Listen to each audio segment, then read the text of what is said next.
Welcome to Telangana State Board of Intermediate Education Digital Classes for Vocational Courses. I am M. Narasimha Reddy, M.Com Gold Medal in Taxation from Kakatiya University, CGL in Vocational Accounting and Taxation, Government Junior College, Sirpur Kagajnagar, District Komarambim, Asifabad. Learning objectives. First one is objectives of auditing.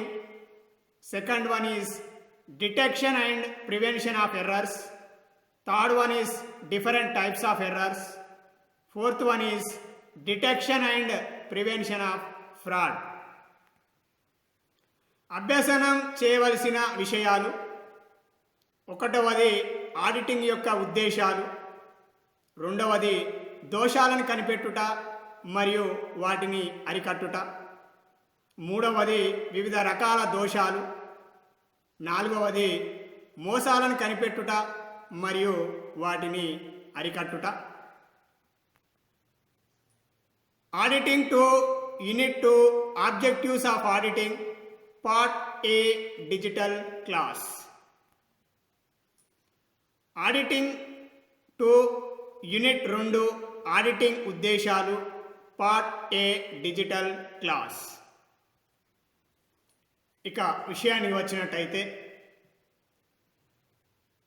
Auditing యొక్క ఉద్దేశాలను మనము 2వ unit నందు objectives of auditing యొక్క ఉద్దేశాలను మనం అధ్యయనం చేయబోతున్నాం. ఇక auditing యొక్క ఉద్దేశాల విషయానికి వచ్చినట్టయితే ఆడిటింగ్ యొక్క ఉద్దేశాలను ప్రధానమైనటువంటి ఉద్దేశాలు లేదా లక్ష్యాలుగా మరియు అనుబంధమైనటువంటి లక్ష్యాలుగా 2 రకాలుగా వర్గీకరించడం అనేది జరిగింది. ప్రధాన ఉద్దేశానికి అనుబంధంగా అనుబంధ లక్ష్యాలు కూడా ఆడిటింగ్కు కలవు. కావున మనం ఆడిటింగ్ యొక్క ఉద్దేశాలను ప్రధానమైనటువంటి ఉద్దేశాలుగా లేదా లక్ష్యాలుగా, అదేవిధంగా అనుబంధ లక్ష్యాలను కూడా మనము అధ్యయనం చేయవలసి ఉంటుంది. ఇక అనుబంధ లక్ష్యాలను తిరిగి 2 రకాలుగా వర్గీకరించడం అనేది జరిగింది. అందులో ఒకటవది వివిధ రకాల దోషాలను కనిపెట్టుట మరియు వాటిని అరికట్టుట. రెండవది వివిధ రకాల మోసాలను కనిపెట్టుట మరియు వాటిని అరికట్టుట. కావున ఈ 2వ యూనిట్ నందు ఆడిటింగ్ యొక్క ప్రధానమైనటువంటి ఉద్దేశాలను లేదా లక్ష్యాలను, అదేవిధంగా అనుబంధ లక్ష్యాలైనటువంటి వివిధ రకాల దోషాలను కనిపెట్టుట మరియు వాటిని అరికట్టుట, వివిధ రకాల మోసాలను కనిపెట్టుట మరియు అరికట్టుట మనం అభ్యసనం చేయవలసినటువంటి అవసరం అనేది ఉంది. ఇక మొదటిది ప్రధానమైనటువంటి ఆడిటింగ్ యొక్క ఉద్దేశం లేదా లక్ష్యం విషయానికి వచ్చినట్టయితే ప్రధాన ఉద్దేశము లేదా లక్ష్యాలు ముగింపు లెక్కలు సంస్థ యథాన్యాయ ఆర్థిక స్థితిగతులను, నిర్వహణ ఫలితాలను ప్రతిబింబింప చేయుచున్నవో లేదో కనుగొనుట ఆడిటింగ్ ప్రధాన లక్ష్యం. అదేవిధంగా జాయింట్ స్టాక్ కంపెనీ విషయంలో ఆడిటింగ్ ప్రధాన లక్ష్యాలు కంపెనీల చట్టం 1956 ప్రకారం సెక్షన్ 227 ప్రకారం జాయింట్ స్టాక్ కంపెనీలు లాభ నష్టాల ఖాతాను, అదేవిధంగా ఆస్తి అప్పుల పట్టికలను చట్ట నిబంధనల ప్రకారం తయారు చేసినది లేనిది ఆడిటర్ పరిశీలించి నిర్ధారించవలసి ఉంటుంది. ఇక ముగింపు లెక్కలు తయారు చేసిన తదుపరి, అంటే ప్రతి వ్యాపార సంస్థ సాధారణంగా ఒక నియమిత కాలం సంవత్సర కాలంలో ఆ వ్యాపార సంస్థ నిర్వహించినటువంటి వ్యాపార కార్యకలాపాల యొక్క తుది ఫలితాన్ని తెలుసుకోవడం కోసం కాను సంవత్సర అంతంలో లేదా సంవత్సరం చివరిలో ముగింపు లెక్కలను తయారు చేయడం అనేది జరుగుతుంది. ఈ ముగింపు లెక్కల తయారీలో భాగంగా వ్యాపార సంస్థ యొక్క ఒక నియమిత కాలానికి స్థూల లాభాన్ని, అదేవిధంగా పొందినటువంటి స్థూల నష్టాన్ని తెలుసుకోవడం కోసం గాను వర్తకపు ఖాతాను తయారు చేయడం అనేది జరుగుతుంది.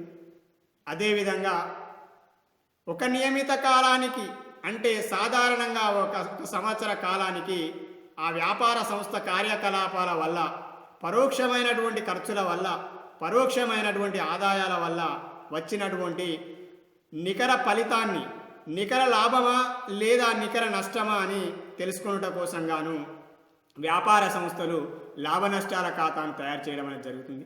అదేవిధంగా అదే నియమిత కాలానికి ఆ సంస్థ కలిగి ఉన్నటువంటి ఆస్తుల యొక్క వివరాలను, అదేవిధంగా ఆ సంస్థ కలిగి ఉన్నటువంటి అప్పుల యొక్క వివరాలను, అదేవిధంగా ఆ సంస్థ కలిగి ఉన్నటువంటి ఆస్తుల విలువలను, అదేవిధంగా ఆ సంస్థ కలిగి ఉన్నటువంటి అప్పుల విలువలను తెలుసుకోవడం కోసం కాను ఆస్తి అప్పుల పట్టికను తయారు చేయడం అనేది జరుగుతుంది. అంటే ఆస్తి అప్పుల పట్టికను తయారు చేయడం ద్వారా ఆ వ్యాపార సంస్థ కలిగి ఉన్నటువంటి నియమిత కాలానికి ఆస్తుల విలువలను, అదేవిధంగా అప్పుల విలువలను, అదేవిధంగా ఆస్తుల వివరాలను, అదేవిధంగా అప్పుల వివరాలను మనము తెలుసుకొనుటకు మనం ఆస్తి అప్పుల పట్టికను తయారు చేయడం అనేది జరుగుతుంది. అదేవిధంగా ఇక కంపెనీ తరహా వ్యాపార సంస్థలు ఏవైతే ఉన్నాయో కంపెనీల చట్టం కింద నమోదైనటువంటి జాయింట్ స్టాక్ కంపెనీల విషయంలో నమోదు కాబడినటువంటి కంపెనీల విషయంలో ఆడిటారు ముఖ్యంగా ఆ సంస్థ లేదా ఆ వ్యాపార సంస్థ చట్ట నిబంధనలలోని సెక్షన్ 227 ప్రకారం లాభ నష్టాల ఖాతాను తయారు చేసినది లేనిది, అదేవిధంగా ఆస్తి అప్పుల పట్టికను తయారు చేసినది లేనిది, చట్ట నిబంధనలకు లోబడి చట్ట నిబంధనల ప్రకారం తయారు చేసినది లేనిది ఆడిటారు నిశితంగా పరిశీలించవలసి ఉంటుంది. అందుచేత అంటే వ్యాపార సంస్థల యొక్క ముగింపు లెక్కల తనిఖీ చేయుట, అదేవిధంగా కంపెనీ తరహా వ్యాపార సంస్థల విషయంలో చట్ట నిబంధనల ప్రకారం లాభ నష్టాల ఖాతా మరియు ఆస్తి అప్పుల పట్టి తయారు చేయబడినది లేనిది తెలుసుకున్నటయే ఆడిటింగ్ యొక్క ప్రధానమైనటువంటి ఉద్దేశం, అదేవిధంగా లక్ష్యాలు. ఇక అదేవిధంగా ప్రధాన ఉద్దేశం లేదా లక్ష్యాలకు అనుబంధంగా అనుబంధ లక్ష్యాలు కూడా ఆడిటింగ్కు ఉండడం అనేది జరిగింది. ఆ కారణం చేత అనుబంధ లక్ష్యాల గురించి కూడా మనం తెలుసుకోవలసినటువంటి అవసరం అనేది ఉంది. ఇక ఆడిటింగ్కు ప్రధాన లక్ష్యాలకు తోడుగా అనుబంధ లక్ష్యాలు కూడా కలవు. అది ఒకటి వివిధ రకాల దోషాలను కనిపెట్టుట మరియు వాటిని అరికట్టుట, అదేవిధంగా వివిధ రకాల మోసాలను కనిపెట్టుట మరియు వాటిని అరికట్టుట. ఇక విషయానికి వచ్చినట్టయితే అనుబంధ లక్ష్యాల విషయంలో ఆడిటింగ్లో ప్రధాన లక్ష్యాలకు అనుబంధంగా ఉన్నటువంటి అనుబంధ లక్ష్యాలను లేదా అనుబంధమైనటువంటి ఉద్దేశాలను తిరిగి 2 రకాలుగా వర్గీకరించడం అనేది జరిగింది. కాబట్టి మనం ఆ 2 రకాలైనటువంటి వివిధ రకాల దోషాలను కనిపెట్టుట, అరికట్టుట మరియు వివిధ రకాల మోసాలను కనిపెట్టుట మరియు అరికట్టుట వాటిని గురించి కూడా మనము నేర్చుకోవలసినటువంటి అవసరం అనేది ఉంది. Objectives of auditing. Objectives of auditing mainly divided into the 2 categories. First one is the main objective of auditing and second one is the secondary objectives or additional objectives or subsidiary objectives. Now we are going to discuss about first one, main objective. The fundamental objective of auditing account is to be find out after going through the books of accounts whether the balance sheet is prepared according to the prescribed form and it is exhibiting the correct and true financial position of the business concern on the date on which it is prepared. Thus, the primary objective of auditing, primary objective of audit always is the establishment of the degree of reliability of the financial statements and produce a report on the organization's financial condition and probability of the business concern. Here,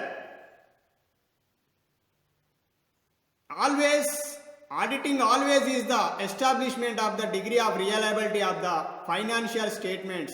It may be financial statements include trading account, profit and loss account and balance sheet, and produce a report on the organizational financial condition and probability of the business concern.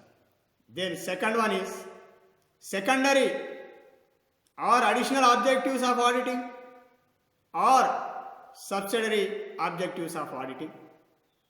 Secondary or additional objectives of auditing or secondary or subsidiary objectives of auditing, which is incidental to the main objectives. It means it is additional to the main objectives. The secondary or additional objectives of auditing, the secondary or subsidiary objectives can be divided into the two categories. First one is the detection and prevention of errors. Second one is the detection and prevention of frauds. Here, secondary or additional objectives of auditing again divided into the two categories, that is the detection and prevention of errors and frauds. That's why we need to learn about the main objective of the auditing and secondary and additional objectives of auditing is also. That's why we need to know detection and prevention of errors and detection and prevention of fraud. ఇక ఈ యొక్క చిత్రాన్ని కనుక ఈ యొక్క చార్ట్ని కనుక మనం గమనించినట్టయితే ఆడిటింగ్ యొక్క ఉద్దేశాలను మనము సులభతరంగా అర్థం చేసుకున్నటకు అవకాశం కలదు. అందులో ఆడిట్ ఉద్దేశాలను ముఖ్యంగా రెండు రకాలుగా వర్గీకరించడం అనేది జరిగింది. అందులో ఒకటి ప్రధాన ఉద్దేశాలు కాగా రెండవది అనుబంధమైనటువంటి ఉద్దేశాలు. ప్రధాన ఉద్దేశంలో నైపుణ్యంతో కూడిన ఖాతా పుస్తకాల నివేదికల పరిశీలన, అనగా వ్యాపారాది వ్యవహారాలకు సంబంధించినటువంటి వ్యవహారాలను ఖాతా పుస్తకాలు రాసిన తదుపరి ఆ ఖాతా పుస్తకాలను మరియు ఆ వ్యాపార ఫలిత నిర్వహణ ఫలితాన్ని తెలుసుకోవడం కోసం గాను వ్యాపార సంస్థలు తయారు చేసినటువంటి ఒక నియమిత కాలానికి వర్తకపు లాభ నష్టాల ఖాతాను, అదేవిధంగా ఆ వ్యాపార సంస్థ యొక్క ఆర్థిక స్థితిగతులను తెలుసుకోవడం కోసం గాను ఆస్తి అప్పుల పట్టికను తనిఖీ చేసేటువంటి ప్రక్రియ లేదా పరిశీలించేటువంటి ప్రక్రియ ఏదైతే ఉందో దానిని మనము ఆడిటింగ్ యొక్క ప్రధానమైనటువంటి ఉద్దేశంగా చెప్పడం అనేది జరుగుతుంది. ఇక కంపెనీ తరహా వ్యాపార సంస్థల విషయానికి వచ్చినట్టయితే కంపెనీల చట్టం నిబంధనల ప్రకారం కంపెనీల చట్టం 1956లో నమోదైనటువంటి జైంట్ స్టాక్ కంపెనీలు ఏవైతే ఉన్నాయో ఆ కంపెనీల చట్టం సెక్షన్ 227 ప్రకారం ఆ నమూనాలో ఆ నిబంధనల ప్రకారం లాభ నష్టాల ఖాతాను తయారు చేసినది లేనిది, అదేవిధంగా కంపెనీ నిబంధనల ప్రకారం ఆస్తి అప్పుల పట్టికను తయారు చేసినది లేనిది ఆడిటారు తప్పనిసరిగా పరిశీలించవలసి ఉంటుంది. అందుచేతనే దీనిని ప్రధానమైనటువంటి ఉద్దేశంగా పేర్కొనడం అనేది జరిగింది. ఇక అనుబంధ ఉద్దేశాల విషయానికి వచ్చినట్టయితే ప్రధాన ఉద్దేశాలకు అదనంగా చేసేటువంటి పరిశీలన ఏదైతే ఉందో ఆ పరిశీలననే మనము అనుబంధ ఉద్దేశాలుగా చెప్పడం అనేది జరిగింది. అంటే సంస్థలో జరిగినటువంటి దోషాలను మరియు మోసాలను కనిపెట్టుట మరియు వాటిని అరికట్టేటువంటి పని లేదా ప్రక్రియ ఏదైతే ఉందో ఆ ప్రక్రియనన్నింటినీ కూడా మనం అనుబంధమైనటువంటి ఉద్దేశాలుగా చెప్పడం అనేది జరుగుతుంది. ఇక అనుబంధ ఉద్దేశాలను తిరిగి రెండు రకాలుగా వర్గీకరించడం అనేది జరిగింది. అందులో మనం ఇంతకుముందు తెలుసుకున్న విధంగా దోషాలను లేదా తప్పులను కనిపెట్టుట మరియు వాటిని అరికట్టుట కాగా, రెండవ అంశం మోసాలను కనిపెట్టుట మరియు వాటిని అరికట్టుట. ఇక ఈ దోషాల విషయానికి వచ్చినట్టయితే విద్యార్థులు గుర్తుంచుకోవాలి, దోషమన్నా తప్పన్నా ఒకటే. నేను తప్పు అన్నా దోషమన్నా పదానికి అర్థం ఒకటే. కావున ఈ దోషాలు కనుక వ్యాపార సంస్థలో జరిగినట్టయితే, అట్టి వ్యవహారాలకు తప్పు జరిగినటువంటి లేదా దోషాలు జరిగినట్టయితే అట్టి దోషాలను సకాలంలో కనిపెట్టుట, అదేవిధంగా అరికట్టుట చేయవలసి ఉంటుంది. ఇక దోషాలను తిరిగి 5 రకాలుగా వర్గీకరించడం అనేది జరిగింది.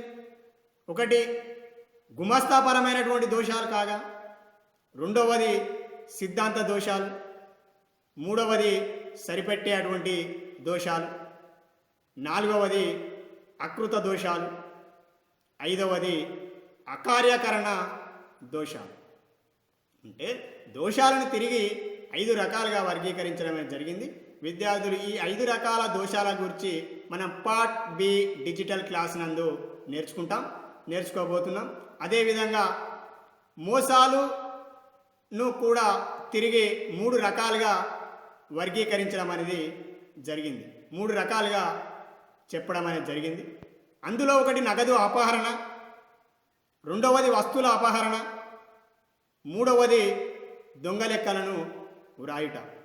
అంటే వ్యాపార సంస్థలో పనిచేయుచున్నటువంటి సిబ్బంది ఎవరైతే ఉన్నారో ఆ సిబ్బంది యాజమాన్యాన్ని మోసం చేయడం కోసం, యాజమాన్యాన్ని మోసం చేస్తూ కావాలని ఉద్దేశపూర్వకంగా వ్యాపార సంస్థలోని నగదును అపహరణ చేస్తూనే కావచ్చు, లేదా వ్యాపార సంస్థ యొక్క వస్తువులను అపహరణ చేస్తూనే కావచ్చు, లేదా వ్యాపారాది ఖాతా పుస్తకాలలో తప్పుడు లెక్కలను, దొంగ లెక్కలను రాయడం ద్వారా నగదును కానీ వస్తువులను కానీ అపహరణ చేసేటువంటి కార్యక్రమమే కావచ్చు. ఈ పనులన్నింటినీ కూడా మనం ఉద్దేశపూర్వకంగా యజమానిని మోసగించడం కోసం స్వార్థ బుద్ధితో చేసినటువంటి పనులు ఏవైతే ఉన్నాయో ఆ పనులన్నింటినీ కూడా మనము మోసాలుగా చెప్పడం అనేది జరుగుతుంది. ఈ మోసాలకు సంబంధించినటువంటి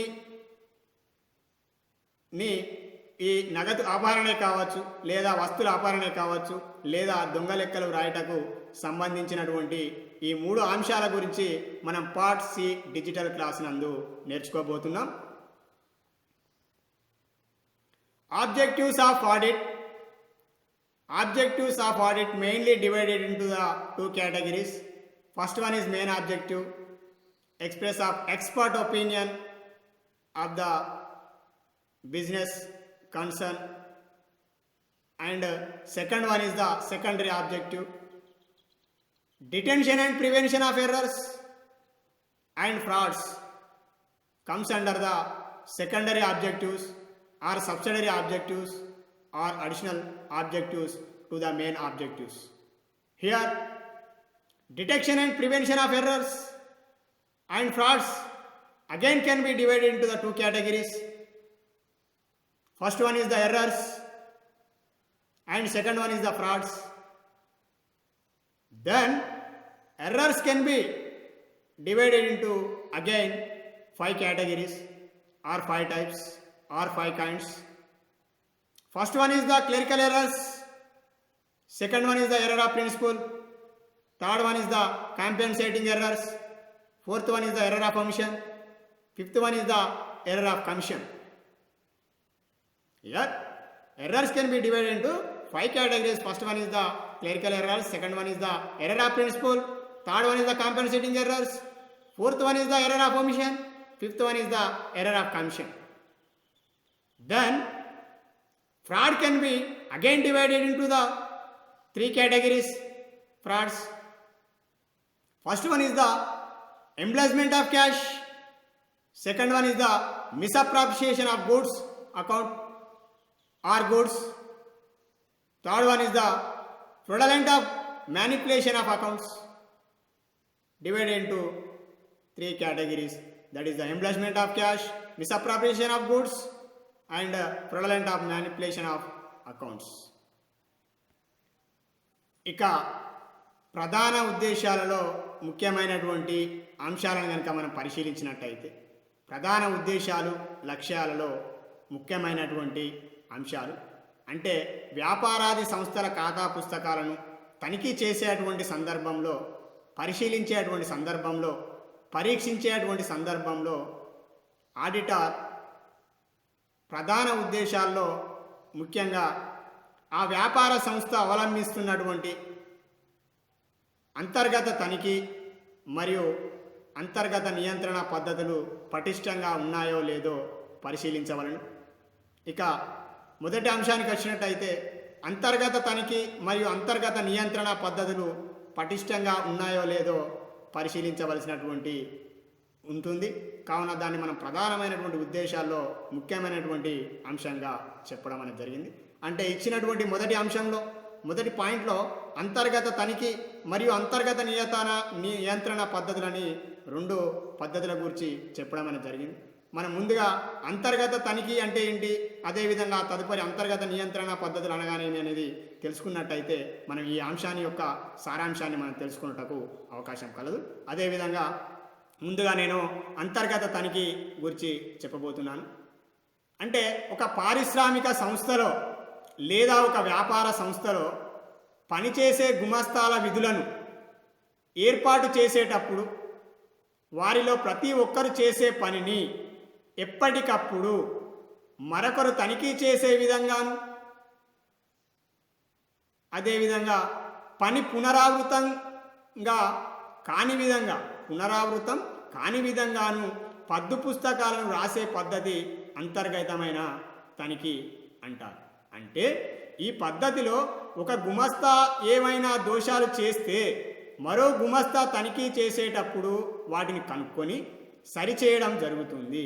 అంటే ఇద్దరు ముగ్గురు గుమస్తాలు లోపాయికారిగా చేతులు కలిపితే తప్ప మోసం చేయడానికి అవకాశం ఉండదు. అందువల్ల దగాలు మోసాలు చేయడానికి ఆస్కారం అనేది తగ్గుతుంది. అంటే పారిశ్రామిక సంస్థలో లేదా ఒక వ్యాపార సంస్థలో పనిచేసేటువంటి గుమస్తాల విధులను ఏర్పాటు చేసేటప్పుడు వారిలో ప్రతి ఒక్కరు చేసే పని ఎప్పటికప్పుడు మరొకరు తనిఖీ చేసేటువంటి విధానాన్ని, అదేవిధంగా పని మళ్ళీ తిరిగి పునరావృతం కాకుండా చేసేటువంటి పద్దు పుస్తకాలను రాసే పద్ధతినే అంతర్గతమైనటువంటి తనిఖీ అంటారు. అంటే ఈ పద్ధతి నందు ఒక చేసినటువంటి పని మరో వ్యక్తి చెక్ చేయడం అనేది, తనిఖీ చేయడం అనేది, పరిశీలించడం అనేది జరుగుతుంది. ఈ విధంగా ఒకరు చేసిన పనిని మరొకరు చేయడం వల్ల సంస్థలో తప్పులు, మోసాలు, దగాలు, కుట్రాలు జరగకుండా ఉండడానికి అవకాశం అనేది ఎక్కువగా ఉంటుంది. ఇక రెండవ పదమైనటువంటి అంతర్గత నియంత్రణ పద్ధతుల విషయానికి వచ్చినట్టయితే,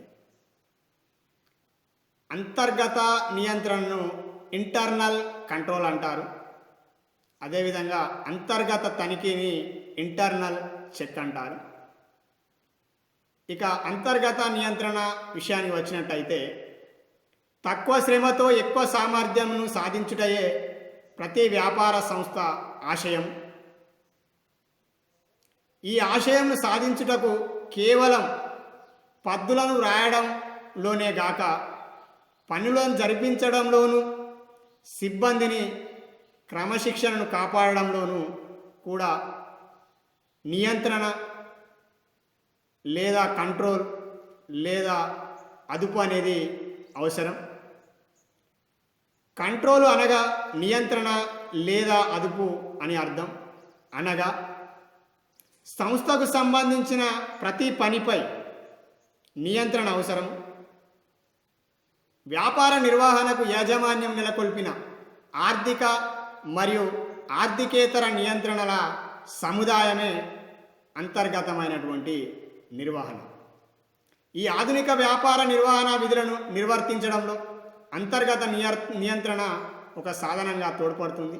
సంస్థలోని ఆస్తులను పరిరక్షించుటకు సమర్పించినటువంటి నివేదికలు నమ్మదగిగా ఉండునట్లు నమ్మకాన్ని కలిగించుటకు, కార్యసాధనలో ఎక్కువ సామర్థ్యాన్ని ప్రోత్సహించుటకు యాజమాన్యం నిర్దేశించినటువంటి విధానాలలో ఈ అంతర్గత నియంత్రణ అనేది ఒక ముఖ్యమైనటువంటి భాగం. అంటే ఇక్కడ సిబ్బందిలో క్రమశిక్షణను పెంపొందించడం కోసం, అదేవిధంగా వారి యొక్క ఏవైనా తప్పులు లేదా మోసాలు చేసినట్టయితే వాటిని కనిపెట్టుట, అదేవిధంగా వాటిని జరగకుండా చూసుకునేటువంటి సిబ్బందిపై మనము సిబ్బందిని క్రమశిక్షణలో పెట్టి విధానం ఏదైతే ఉందో దానిని ఆ విధానాన్ని మనము ఆర్థికేతర నియంత్రణగా మనం చెప్పడం అనేది జరుగుతుంది. దానినే మనం అంతర్గతమైనటువంటి నియంత్రణగా చెప్పడం అనేది జరుగుతుంది, ఇంటర్నల్ కంట్రోల్ ఆఫ్. అదేవిధంగా రెండవ అంశం, ఒక వ్యవహారానికి సంబంధించిన అంకెను మొదట్లో సహాయక పుస్తకాల్లో తప్పుగా నమోదు చేయుట, తప్పు కూడికలు, తప్పు తీసివేతలు మరియు తప్పుగా ఆవర్జాలో నమోదు చేయటం వలన ఏర్పడిన తప్పులను తెలుసుకునుట కొరకు అంకణాలను తయారు చేసి పుస్తకాల అంకగణిత యథార్థాన్ని, అంకగణిత ఖచ్చితత్వాన్ని తెలుసుకోవలసి ఉంటుంది. కావున ఒక వ్యవహారానికి సంబంధించినటువంటి అంకె మొదట్లో సహాయక పుస్తకాల్లో తప్పుగా రాయడం ద్వారా ఆ తప్పు తిరిగి చిట్టాలో తప్పుగా రాయడం వల్ల, లేదా ఆవర్జాలో తప్పుగా కూడికలు చేయడం వల్ల, ఆవర్జాలో తప్పుగా తీసివేతలు చేయడం వల్ల, లేదా జరిగే అటువంటి తప్పులను మనము వెతికి తెలుసుకొనుట కోసం గాను ఆడిటారు తప్పనిసరిగా ఆ సంస్థ యొక్క అంతర్గత తనిఖీ మరియు అంతర్గత నియంత్రణ పద్ధతులను ఏ విధంగానైతే పరిశీలించారో ఆ వ్యాపార సంస్థ యొక్క యథార్థ అంకగణితపు ఖచ్చితత్వాన్ని, ఆ వ్యాపారంలో జరిగినటువంటి వ్యవహారాల యొక్క ఖచ్చితత్వాన్ని తెలుసుకోవడం కోసం గాను అంకెల్లో లేదా తప్పులు కూడికలు, తప్పులు తీసివేతల వల్ల, తప్పు నమోదు వల్ల జరిగినటువంటి వ్యవహారాలన్నింటినీ అంకగణితపు ఖచ్చితత్వం ద్వారా తెలుసుకోవడం కోసం అంకణాన్ని తయారు చేయవలసి ఉంటుంది. అంకణాన్ని తయారు చేసిన తదుపరి అంకణ అసమానతకు గల కారణాన్ని, అంకణ సమానతకు గల కారణాన్ని విచారించి పరిశీలించిన తదుపరే ఆడిటింగు ప్రారంభం కావడం అనేది జరుగుతుంది. కావున దీనిని కూడా ప్రధానమైనటువంటి ఉద్దేశాల్లో ఒక అంశంగా చెప్పడం అనేది జరిగింది. అదేవిధంగా మూడవది, సంస్థ పుస్తకాలలో నమోదు చేసిన వ్యవహారాలన్నింటికీ తగిన ఓచర్లు ఉన్నది లేనిది గమనించవలసి ఉంటుంది. అంటే విషయానికి వచ్చినట్టయితే ఆ సంస్థలో జరిగినటువంటి వ్యాపార వ్యవహారాలన్నింటికీ కూడా తగినటువంటి సాక్ష్యం ఆధారం ఉందా లేదా అని చూడవలసి ఉంటుంది. అంటే ఆ వ్యవహారానికి సంబంధించినటువంటి సాక్ష్యాధార పత్రం ఏదైతే ఉంటుందో, ఎవిడెన్స్, డాక్యుమెంటరీ ఎవిడెన్స్ ఏదైతే ఉంటుందో ఆ డాక్యుమెంట్నే మనం ఓచర్ అంటాం. కావున ఈ ప్రధాన ఉద్దేశాలలో వ్యాపార సంస్థలో జరిగినటువంటి వ్యాపార కార్యకలాపాలకు సంబంధించినటువంటి ఓచర్ల సహాయంతో మరియు ఆ వ్యవహారాన్ని సరిపోల్చి చూసి ఆ వ్యాపారాది వ్యవహారంకి సరితూగుతుందా లేదా అనేటువంటి అంశాన్ని కూడా ఆడిటారు గమనించవలసి ఉంటుంది. దానిని కూడా ప్రధానమైనటువంటి ఉద్దేశంలో ఒక అంశంగా చెప్పవలసి ఉంటుంది.